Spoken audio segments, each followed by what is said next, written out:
Hello and welcome to another video tutorial here on understanding body language, liars, cheats and happy feet. Hope you're alright, having a good Saturday so far. So the next video I've got for you today is the test your lie question and answer section here on lie spotting, which is from Pam Mayer, which her book is called Liespotting, which you can get on Amazon. I've not read it myself, but it looks really good from the extracts I've seen. So what she's done here is she's done a test your lie Q question page. So there's 18 questions on here, so we're going to have a little play with this and see if we can get top marks, and we'll go through each question as well, so you become more adept at spotting lies and be able to pass this kind of information on to your family and friends. So the first question is, which of the following is the least reliable indicator of deception? Now don't forget that detecting deception is hard work. Even for someone like myself and Pam, who are probably trained in trying to catch liars out with one way or another with statement analysis and facial expressions and gestural timing and things like that. But the four answers we've got here are presence or absence of illustrators when talking, vocal quality, facial microexpressions, and fake smiles. So the least reliable indicator of deception there is, without a doubt, it's going to be vocal quality. Because paralinguistic, which is speed, tone, volume, and pitch, are not indicative of deception.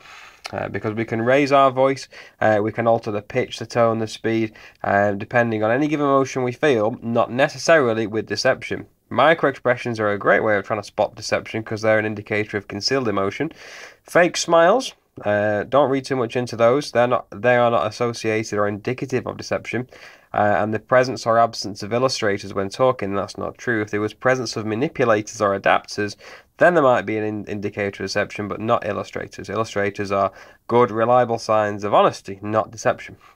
So I think the first one there is going to be definitely vocal quality. So the second one is, when asked the direct question, at what time did you leave the office last Friday afternoon? A deceptive person is more likely to repeat the question in full before answering, or repeat just a few words of the question before answering. Now, don't forget, when people try and create information, they need as much time as they can to try and create something in their mind, and then try and play it out as if it actually happened. And that's what a lie is. It's all about trying to conceal information as well, but it's also about trying to falsify where you've been. So we need to have time to create. Now, don't forget what Mark Twain said. The best thing about telling the truth is you don't have to remember anything. But the trouble is, when you lie, you have to be very skilled.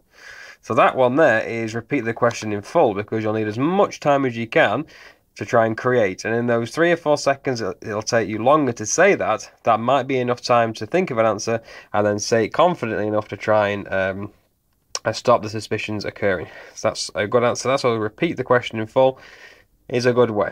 So the next one, a deceptive person will avoid direct eye contact when you were asked a question. Now, this is one of the classic body language myths of the ages, that a liar won't look you in the eye. Now, that's rubbish. That's all changed now. A deceptive person is likely to give you more eye contact because he wants to see if you're believing what's going on and what's being said. He wants to see your reactions. He wants to gauge whether you're believing or not. And if you're not believing it, then he can slip a few more lies in there to make it sound even more outrageous, but yet more believable. So I'm going to say that one is false. I think they won't avoid, they'll try and look you in the eye more. Now, which is these is a fake smile. Now, don't forget, smiling, two major muscle groups involved with smiling, which is the zygomatic major, which pulls the cheeks up, and we've got the orbicularis oculi, the corner of the eye, which pulls it back into like a crow's feet. Now, with this one here, we can clearly see that smile B is fake, because we do not see the eye muscles engage around the eye. So photograph B is definitely fake. So next question here. When someone says to be honest in response to a direct question, he's either telling the truth or he's lying or omitting something. So whenever you hear like, to be honest with you, or, I swear on my mum's life, I swear on this, I swear on that, chances are lying or omitting something, because they need that to back up what they're saying. If they were being relatively truthful, then their body language would show it with increases of illustrators. So by using their hands to talk and to come across as confident, but by using the specific language like that, it's not a good sign. So the next one, you are trying to better understand what motivated someone to behave deceptively. They have already admitted that they have lied. How should you phrase a question to minimize their defensive response? So the first one, tell them all of the facts you already know about the situation and all of the people you have already spoken to, so they understand you won't listen to BS. Ask them directly why they behaved the way they did. Ask them what made them do what they did, or be as silent as possible and just let them talk. So let's start with the bottom one. So be as silent as possible and just let them talk. Now that's no good. So if they've already admitted to you that they have lied, you want to get a confession out of them, or a further confession. So you want to try and develop good rapport. So good rapport will not be silent, because they will want to be silent, because liars generally, as a rule, do not like to confess and like talking about what they've done. For one reason or another, it could be that they're afraid of the impending punishment that's looming, or the fact that they've let the person down. So that's not a good one. What about the top one? So tell them all the facts you already know. That's no good. That'll give the liar leverage, you see, because he might know something you don't, and then he might flash you contempt, and without good rapport, you might miss all these things and go down the wrong avenue, so that's no good. Ask them directly, no good. We need rapport here. Asking someone outright and direct is not a good way of gaining a better confession. So what we need to do is ask them. We need to get an understanding of why they did it. So remove the threat of punishment, try and develop good rapport with them, and you'll find it works a damn sight better than any of those other three. So the next question, fake smiles can be identified because of their lack of which action, of action in which muscles. So we've got muscles orbiting the eye, muscles around the corner of the mouth, or muscles around the jaw. So don't forget this one. We said about the orbicularis oculi muscle at the corner of the eye, pulling the eye back, which will result in the crow's feet. So that's the smiling muscle. Concealed smiles are the ones we just see the cheekbones raised up, just like so. And we see that often when we're trying to mask how we really feel. So we're trying to convince somebody we're smiling when internally we're actually not. And that can be read by the orbicularis oculi. So when a person is lying, the mistakes that can reveal his deception are more likely to be found in the words or his non-verbal behaviour. Now then, this is an interesting one. Non-verbal behaviour obviously will leak out because body language is a stronger communicator. So up to around about 60-70% of what we do daily is derived through our body language, which is how we send and receive wordless messages. However, recent studies have suggested that specific content analysis and statement analysis, which I'm now studying, is a lot more accurate at detecting deception than non-verbal behaviour. Because a lot of times you might not necessarily spot the microexpressions or might not necessarily understand what gesture goes with what. So I think in this particular question, seeing as it is about body language and stuff like that, I'm assuming that we are looking for his body language, his non-verbal behaviour. However, I would say it's more statement analysis, because you can really, like the UFO video I did, if you've watched my videos about that lady who was, her words were in the wrong place. And I said in the first video that her body language looked good. However, when we see another interview of the same lady talking about the same interview, but a few years previous, we see that the story is completely changed, but her body language hasn't changed. So again, statement analysis sometimes is a lot more accurate at deciphering deception. So please bear that in mind.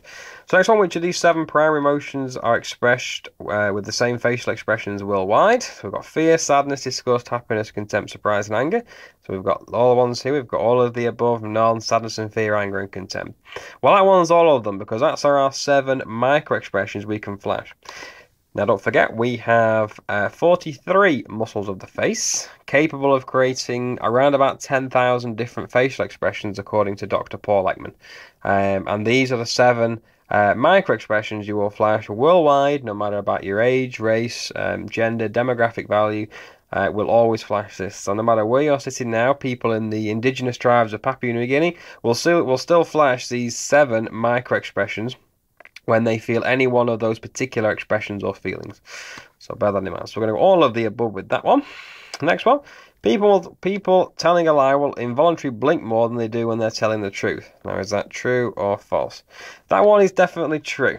So recent studies suggested that additional cognitive processing means the brain's got to work harder. So one side's got to work harder than the other to try and create something new or potentially falsify. And to do that, we have to pull things out of thin air. So often you'll see the eyes going directly up in the Hail Mary situation, and the eyes will start flickering and blinking while they're trying to create something that's not going to be detectable. And that's when additional cognitive processing allows the eyes to blink more rapidly. So I think that one's true. Now, I'm not going to play this video because my internet's not working very well, but it's the old Bill Clinton, I did not have sexual relations with that woman, Miss Lewinsky. So we're looking for which of the following verbal clues to deception are found in this denial. So obviously here we've got distancing statement, specific denial, non-contracted denial, or all of the above. Now, without going into too much detail about that one, the answer definitely there is all of the above, because it was a classic deceptive stance there that he took, Bill Clinton. So I'll move on. So which of the 7 primary emotion appears in an asymmetrical facial expression in its truthful form? Now then, there's only one facial expression which is asymmetrical, and that comes with contempt. So don't forget about the contempt. It comes on just one side, and it's where we flash the cheekbones just round to the side, just like that. So if I was having a disagreement with Cap, and I said the winner of the 1966 World Cup final was Germany, and then she'll go, no, it was England, you clown, and we do some research, and it turns out it was England, she might then flash me contempt, as in the old I told you so. So that's contempt, is when we feel that particular emotion. So bear that in mind. So that's the only one there which is asymmetrical. The rest are symmetrical expressions. So next one. So a detailed prologue is likely to be found in a true story or likely to be found in a deceptive story. So a prologue is the start of a story. So then, a detailed prologue is going to be found in a deceptive story. So we'll click that one, because at the start of a story, we have ratios. So the start of the story wants to be around about 30%. So if it's quite detailed, we don't need to know. If something's quite detailed at the start, chances are the middle bit, the actual story where something happened, will be won't be as long. So a detailed start of any story is no good. Next one, use of strict chronological order is definitely likely to be found in a deceptive story. Now then, when you start doing storytelling about where you are, and you start telling the same story again, you might accidentally include different things that actually happened, but you didn't mention previously. So let's say you were driving home one day from work, and you got home, and then you put the kettle on, and then you tell a story again. You say, I was driving home, I was listening to Queen, the weather was, it was snowing here in Lancashire, blah, blah, blah. But if you were lying in strict chronological order, you wouldn't have mentioned all that. So the best way to detect a liar is, don't forget, is to repeat things backwards, because they won't be able to remember which order they went in. So use of a strict chronological order is going to help the liar, because he'll be able to remember what he did at 10, 11, 12, 1, 2, 3, 3 o'clock, 4 o'clock, 5 o'clock. However, his gestural timing will be way off because it never happened. So he tries and relies on times for things that happen, but the way to catch him out is ask him to do it backwards. So use of strict chronological order is definitely going to be found in a deceptive story. Now, an expression of emotion is definitely going to be found in a truthful story, without a doubt. So if you're feeling certain kinds of emotion, you're going to flash them through a truth story, because they're not going to be found in a deceptive story, because potentially you didn't feel the emotion you're saying you did. So don't forget that expression there, you see. So when you don't feel an emotion, but you're telling someone you actually are, it'll leak. It'll leak that you're not actually showing that emotion. So expression of emotion is definitely found in a true story. So the use of illustration with gestures is likely to be found in a true story or likely to be found in a deceptive story. So don't forget, we've got illustrators or illustrations here. We've got adapters and manipulators. So illustrators are good. Those are found with a true story, where the hands often are placed up like this, or we talk using the hands. Michael Jackson uses a lot of illustrators when he's talking, because 9 out of 10 times he's being honest. So the addition of an epilogue is likely to be found in a true story, or is likely to be found in a detective story. So an epilogue is the ending of a story, and that's what we want. So a detective story won't have an ending, because the deception is in the middle, and that's where they're trying to deceive you. But they won't think about how the story ends, because that's not important. That's not integral to their story. So an ending will always be found in a true story. If I was telling you what happened yesterday, I'll have a start, beginning, a middle, and an end. Liars don't do that. Liars skip the beginning, skip the ending, go straight to the middle bit to see if you're believing what they're saying. So you've got to allow for that. So a good ending is likely to be found in a true story. And the final one, Detail around the main event. So the main event, obviously the juicy part of the story, which is why you're telling the story, and that is definitely like to be found in a true story. So we'll click that one, and let's show the results. Let's see how we got on with this one here. So hopefully my internet's now working because it wasn't doing before. Read my body language. So on that one, we got 18 out of 18. So your performance has been rated unbeatable and your percentage of correct answers is 100%. So very good news. So there we go. So yeah, we said about vocal quality. Repeating the question. Deceptive person will avoid eye contact. That's rubbish. Watch out for the orbicularis oculi coming in, which doesn't come in with a fake smile. To be honest, not a good sign, indicator of deception or lying. Yeah, ask them what made them do it. Okay, so you need to build rapport with somebody instead of being directly blunt with them. So muscles around the eye, orbicularis oculi, are indicative of smiling. So fake smiles can be identified by the lack of that particular expression, that particular muscle. You see this one here, we got it right though, but I'm not indicating here. We said about body language accounts for, yeah, we said between 60 and 70%, around 65. However, statement analysis is a little bit more accurate than detecting deception than non-verbal behavior, because a lot of people will miss non-verbal behavior. But statement analysis is becoming proven as the way forward to detect deception. Dr. Matsumoto, the head of the Huntermel training, Humintel, says that the best way to detect deception is inconsistent facial expressions with specific content analysis. And I wholeheartedly agree with that. If you're understanding what someone's saying and looking at the facial expressions, you get a good indication of how they really feel. So that's an interesting one. So bear that in mind. Next one we said about, expressions. So all of the above. So core universal emotions, blinking rate increases when we're telling lies. We said about Bill Clinton, yeah, all of the above, definitely that one. Contempt, only asymmetrical facial expression. So a detailed prologue, okay, yeah, so we said about that is likely to be found in the deceptive story. Strict chronological order, liars love that. Anyway, if anyone lies to you, check out that one. You'll be able to spot it a mile away. But expression of emotion is definitely going to be found in a truthful story. And the next two, illustrators, definitely found the truthful story, the palms up, illustrating as we're talking. A bad example of that is the Ian Huntley video I did. If you've not seen it, please check it out. Lack of illustrators there, lots of signs of guilt and shame. Epilogue, like to be found in a true story. Again, liars will not talk at the end. They'll just tell you the lie and then shut up. They won't want to go into too much detail about it, and especially if they're getting close, if you're getting close to lie spotting or detecting the lie. And detail around the main event. Definitely truthful. That's what you're talking about. That's what you're there to do. Talk, listen, get your points across. How can I help? So there you go. So that's that taken care of on understanding body language. That's more indicative of deception. I do a little bit of deception on my videos as well, but that's a very good one. And don't forget to check out this lady's page. It's called liespotting.com. A book's on Amazon. I've not read it myself, but I'm just reading a little bit about Pamela May, and I'm very, very impressed. So hopefully one day I'll get to meet her, and maybe we'll write a book together, because that will be pretty cool. So there you go. So don't forget, if you're interested about learning more about body language, please check out my body language page on Facebook, Understanding Body Language, Liars, Cheats and Happy Feet. There we go. If you're interested about seeing some more videos, then please let me know. So from everyone here at Understanding Body Language, take care and bye-bye for now.